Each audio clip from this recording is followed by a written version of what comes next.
Hello friends, இந்த வீடியோவில் நம்ம என்ன பார்க்க போகிறோன்னா சிஎன்சி மிஷினில் இருக்கிற ஒரு டர்னிங் மிஷினில் இப்போ வந்து G94 அதை பற்றி தான் நம்ம பார்க்க போகிறோம். G94 வந்து மிஷினில் எப்படி யூஸ் ஆகும், அது எப்படி ப்ராசஸ் ஆகும் அப்படின்றத பற்றியெல்லாம் நம்ம இந்த வீடியோவில் நம்ம சூப்பராக நான் உங்களுக்கு கிளியராக எக்ஸ்பிளைன் பண்ணிடுறேன். இந்த வீடியோ கண்டிப்பாக உங்களுக்கு யூஸ்ஃபுல்லாக இருக்கும். ஸ்கிப் பண்ணாமல் பாருங்கள். நம்ம சேனலுக்கு ஃபஸ்ட் டைம் வரீங்க அப்படின்னா நம்ம சேனலை சப்ஸ்கிரைப் பண்ணி வச்சுக்கோங்க. அப்போ தான் உங்களுக்கு நாங்கள் போடுற அடுத்தடுத்த வீடியோஸ் உங்களுக்கு கண்டினியூஸாக வந்துட்டுருக்கோம். இல்லைனா வீடியோ நீங்கள் ஸ்கிப் பண்ணுறதுக்கான வாய்ப்புகள் அதிகமாக இருக்கும். அப்புறம் கண்டினியூட்டி உங்களுக்கு வராமல் போயிடும். இப்போது இந்த கர்சரை மட்டும் நீங்கள் ஃபாலோ பண்ணுங்கள். இது வந்து டூலு. இதில் இருக்கிறது வந்து கட்டிங் இன்செட்டுன்னு சொல்லுவாங்க. இதுதான் வந்து இந்த ஜாபை வந்து கட் பண்ணுறதுக்கு பயன்படுத்தப்படுறது. இது உங்களுக்கு நல்லா தெரிஞ்சிருக்கும். அதுக்கப்புறம் இதில் பார்த்திங்கன்னா எக்ஸ் ஆக்சிஸ் இஜெட் ஆக்சிஸ் அப்படின்னு ரெண்டு இருக்கும். இந்த எக்ஸ் ஆக்சிஸ் இஜெட் ஆக்சிஸில் வந்து ப்ளஸ் மைனஸ் பண்ணிக்கலாம். அதை வச்சு தான் நம்ம ஆல்ரெடி இதுக்கு முன்னாடி வீடியோஸ்லாம் நம்ம பார்த்துருந்தோம். அதுக்கப்புறம் இந்த மோட் செலெக்ஷன் சொல்லிட்டு ஒரு ஆப்ஷன் இருக்கும். இந்த மோட் செலெக்ஷன் ஆப்ஷன் அப்படின்னா அது என்னென்னா, இப்போது சிஎன்சி மிஷினில் வந்து என்னென்ன மோடெல்லாம் இருக்குது அந்த மோடு வச்சு தான் நம்ம வந்து ஒன்றொன்றும் நம்ம செய்கிற மாதிரி இருக்கும். இதில் ஃபஸ்ட்டு நீங்கள் எடிட் மோடு தான் பார்க்குறோம். இப்போ எடிட் மோடில் வந்து இந்த மாதிரி வச்சுக்கிட்டு இதில் நம்ம கிளிக் பண்ணிட்டோம் அப்படின்னா இதில் பாருங்கள், நமக்கு தேவையான இடத்துல இந்த கர்சரை வச்சுட்டு இதோட வேல்யூவை வந்து எக்ஸ் வேல்யூ, இஜெட் வேல்யூ, இல்லைனா ஃபீடு, ஆர்பிஎம் இந்த மாதிரி நமக்கு தேவையான மாதிரி அட்ஜஸ்ட் பண்ணிக்க முடியும். அதுக்கப்புறம் சிங்கிள்னு ஒரு ஆப்ஷன் இருக்கும். அது வந்து என்னென்னா சிங்கிள் ஆட்டோ மோடுன்னு சொல்லுவாங்க. சிங்கிள் ஆட்டோ மோடுங்கிறது ஒவ்வொரு லைனையும் இண்டிவிஜுவலாக நம்மளால் ரன் பண்ணி பார்த்துக்க முடியும். அந்த இண்டிவிஜுவலாக அந்த ஒரு லைன் வந்து எப்படி ரன் ஆகுது அப்படின்னு சொல்லிட்டு நம்மளால் ஈஸியாக ரன் பண்ணி பார்த்துக்கிறதுக்கு வந்து இந்த சிங்கிள் ஆட்டோ மோடு வந்து பயன்படுத்தப்படும். சிங்கிள் ஆட்டோ மோடில் வந்து வச்சுட்டு நம்ம ரன் பண்ணோம். இப்போ செட்டிங் பண்ணுற டைமில் வந்து பார்த்திங்கன்னா, இப்போ ஃபஸ்ட் டைமாக ப்ரோக்ராம் நான் பண்ணியிருக்கும்போது இப்போ வந்து சிங்கிள் ஆட்டோ மோடில் பயன்படுத்தி தான் நம்ம வந்து ஒரு லைனையும் நம்ம இண்டிவிஜுவலாக நம்ம ரன் பண்ணி பார்க்குறதுக்கு இந்த சிங்கிள் ஆட்டோ மோடு வந்து பயன்படுத்தப்படுவாங்க. இது எப்படி ரன் பண்ணுறதுன்னு சொல்லிட்டுலாம் நம்ம வீடியோஸ் இருக்குது. அப்படி இல்லைனாலும் கமெண்ட்டில் கேளுங்க, நான் உங்களுக்கு இன்னொரு வீடியோஸ் கூட நான் பண்ணுறேன். அதுக்கப்புறம் ரீசெட்னு ஒரு ஆப்ஷன் இருக்கும். இந்த ரீசெட் ஆப்ஷன் வந்து எதுக்குன்னா, இப்போ மிஷின் ரன்னிங்கில் இருக்கும்போது இந்த ப்ரோக்ராம் வந்து இந்த மாதிரி பாதியில் நின்றுச்சு அப்படின்னாலும், அதுக்கப்புறம் மிஷின் வந்து பாதியில் பவர் கட் ஆகி நிற்கிது, அதுக்கப்புறம் ப்ரோக்ராம் வந்து பாதியிலேயே வந்து நம்ம ப்ரோக்ராம் வந்து பாதியில் தான் இருக்குது, பாதியிலேருந்து ஸ்டார்ட் ஆகுது, அந்த மாதிரி நேரங்களில் ஃபுல்லாக அந்த ரீசெட் பட்டனை வந்து நம்ம ஒன் டைம் ப்ரெஸ் பண்ணோம் அப்படின்னா ப்ரோக்ராம் வந்து ஆட்டோமேட்டிக்காக ரீசெட் ஆகி நிற்கும். அதுக்கப்புறம் இங்கே பாருங்கள், ப்ரோக்ராம் பாதியில் வச்சுட்டு ரீசெட் பண்ணோம் அப்படின்னா இந்த மாதிரி ப்ரோக்ராம் வந்து பழைய நிலைமைக்கு போகிறதுக்கு வந்து ரீசெட் ஆப்ஷன் வந்து பயன்படுத்தப்படுவாங்க. அதுக்கப்புறம் பார்த்திங்கன்னா இந்த மாதிரி ப்ரோக்ராம் வந்து ஆட்டோன்னு ஒரு ஆப்ஷன் இருக்கும். அந்த ஆட்டோ கமாண்ட் அதில் வந்து பார்த்திங்கன்னா, இப்போ ப்ரோக்ராம் வந்து ஃபஸ்ட் டைமாக நம்ம ஸ்டார்ட் பண்ணுறோம், அது ப்ராசஸ் பண்ண போகிறோம் அப்படின்னா அந்த ஆட்டோ மோடில் தான் வச்சு நம்ம மிஷினை ரன் பண்ணுவாங்க. மிஷின் வந்து கண்டினியூஸாக ரன் பண்ணுறதுக்கு இந்த ஆட்டோ மோடில் தான் வச்சுட்டு ரன் பண்ணுவாங்க. பட் மிஷின் வந்து கண்டினியூஸாக ஓட போகுது, இனிமேல் நம்மளால் ப்ராசஸில் தான் இது பண்ண போகிறாங்க அப்படின்னு சொல்லிட்டு நம்ம அப்போ ஆப்ரேட்டர் கையில் கொடுக்கும்போது இந்த ஆட்டோ மோடில் வச்சுட்டு தான் நம்ம கொடுப்பாங்க.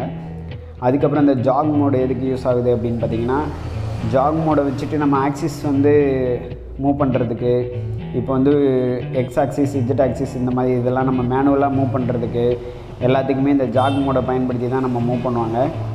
அதுக்கப்புறம் இந்த எக்ஸ் இஜெட் ஆக்சிஸ் வந்து எந்த ஃபீல்டில் போகணும், எவ்வளோ மைக்ரானில் போகணுமா, இல்லைனா ஒரு எவ்வளோ எம்எம்மில் போகணும் அப்படின்ற மாதிரியான விஷயங்கள் எல்லாத்தையுமே இந்த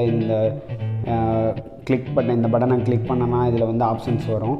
இதில் வந்து நம்ம தேவையான அளவுக்கு நம்ம அட்ஜஸ்ட் பண்ணிக்கிட்டோம் அப்படின்னா அதை வச்சுட்டு நம்ம அந்த ஆக்சிஸை வந்து மூவ் பண்ணிக்கலாம். இது வந்து இந்த டேட்டம் எடுக்கிற டைமில், இல்லைனா பவர் கட் டைமில், டூல் வந்து உள்ளே இருக்கிற டைமில் நம்ம இதை வந்து நமக்கு தேவையான மாதிரி செட் பண்ணிவிட்டு அப்படியே இந்த ஆக்சிஸ் மூவ் பண்ணுறதுக்கு இதெல்லாம் பயன்படுத்திக்கலாம். இது ஃபுல்லாகவே ஜாக் மோடு ஆப்ஷன்ஸ்க்கு வந்து யூஸ் ஆகும். ஆக்சிஸை வந்து மேனுவலாக மூவ் பண்ணுறதுக்காக இந்த இதெல்லாம் பயன்படுத்துவாங்க.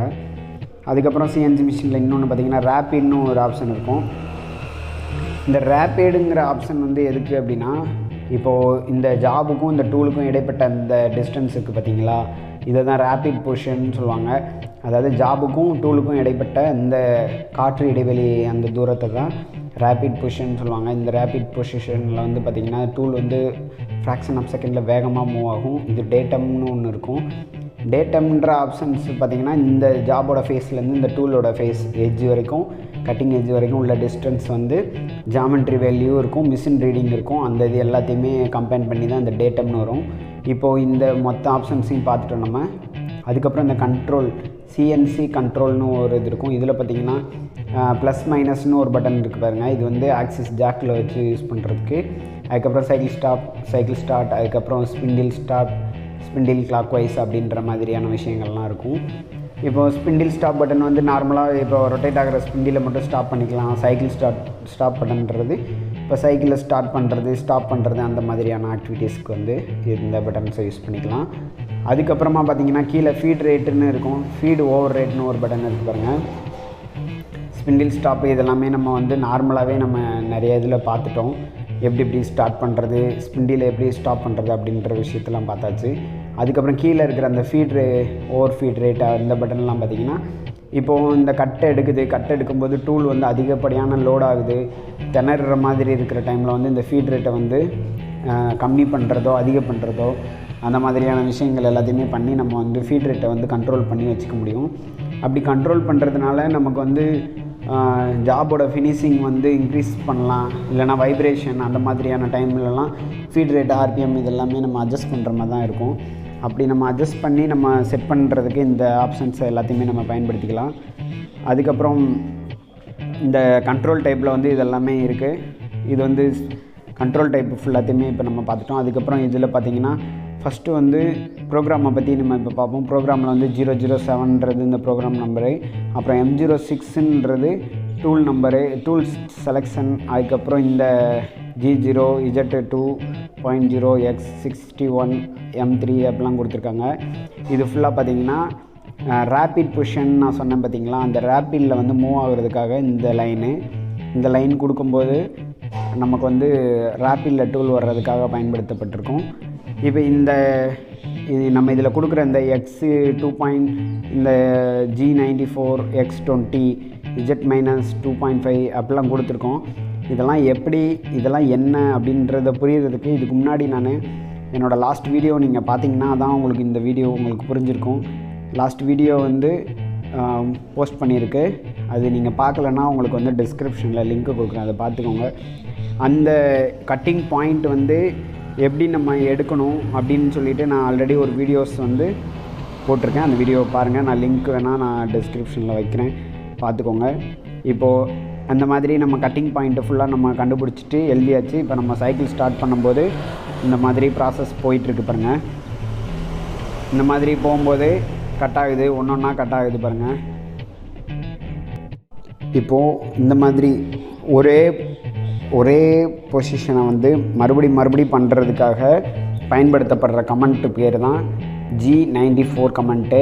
G94ன்னு கொடுத்துட்டு நீங்கள் ஃபைனலாக உங்களுக்கு எவ்வளோ ஃபினிஷிங் வேணுமோ அதை மட்டும் கொடுத்துட்டிங்க அப்படின்னா அதே ஒரே ஸ்டெப் வந்து மறுபடி ரிப்பீட் ஆகும். எவ்வளோ ஸ்டாக் கொடுத்துருக்கீங்களோ அவ்வளோ ஸ்டாக் மட்டும் கட் எடுத்து போயிட்டே இருக்கும். மறுபடி அந்த ஸ்டாக் கம்ப்ளீட் ஆன உடனே அது வந்து மிஷின் வந்து எண்டாகி நிற்கும். இப்போ இந்த மாதிரி ஸ்டாக் வந்து கொடுத்துருக்காங்க அப்படின்னா நம்ம வந்து நிறையா ப்ரோக்ராம் எழுத தேவையில்லை. ஒவ்வொரு வாட்டிக்கும் நம்ம கட் பண்ணுறதுக்கு ஒவ்வொரு ப்ரோக்ராமும் எழுத தேவையில்லை. ரொம்ப சிம்பிளாக எழுதுறதுக்காக தான் இந்த G94ன்ற அந்த கமெண்ட்டு. G94 X20 Z-2.5ன்னு கொடுத்துருக்கோம். அப்படின்னா Z வந்து ஒவ்வொரு டைமும் 2.5 mm கட் எடுத்துகிட்டு போகும் உள்ளக்க. நமக்கு கடைசியாக தேவையானது வந்து G94 X10 Z2.5ன்னு கொடுத்துருக்கோம். எக்ஸில் வந்து 10 mm தான் போகணும் அப்படின்றது தான் அதோட கான்செப்ட்டு. இந்த ப்ரோக்ராமை நீங்கள் ஒரு டைம் ட்ரை பண்ணி பாருங்கள். ப்ரோக்ராம் வந்து நீங்கள் சும்மா மிஷினில் டைரெக்டாக போடுறதுக்கு முன்னாடி ஒரு டைம் வந்து பேப்பரில் ரைட் பண்ணி பாருங்கள்.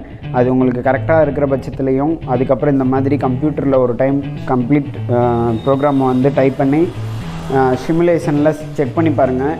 ப்ரோக்ராம் கரெக்டாக இருக்குது, இதில் கரெக்டாக ஓடிச்சுன்னா உங்களுக்கு வந்து அந்த மிஷின்லேயும் கரெக்டாக ஓடும். அதுக்கப்புறம் இதோட ஆர்பிஎம், ஃபீட் ரேட்டு இதெல்லாமே மிஷினுக்கு ஏற்ற மாதிரி நீங்கள் செட் பண்ணிக்கோங்க. இது வந்து இப்போ நான் சும்மா இதில் செட் பண்ணுறதுக்காக செட் பண்ணியிருக்கேன். ஆனால் இதே ஆர்பிஎம், ஃபீட் ரேட் வந்து மிஷினில் ப்ராக்டிக்கலாக பண்ணும்போது வராது.